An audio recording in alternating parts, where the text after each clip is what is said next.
ওর হাসি। আয় আয় আয়।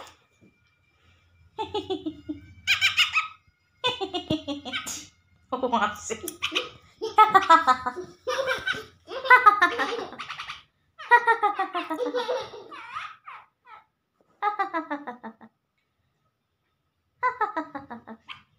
এটা কে?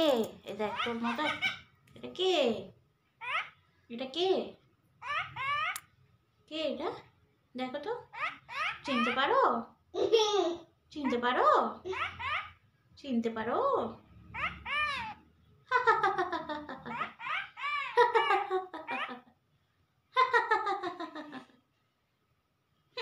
দেখছো ছবিটা, চিনতে পারো? চিনতে পারো? ডাঁটা ঝাপটা, ডাঁটা ঝাপটা, ডাঁটা ঝাপটা।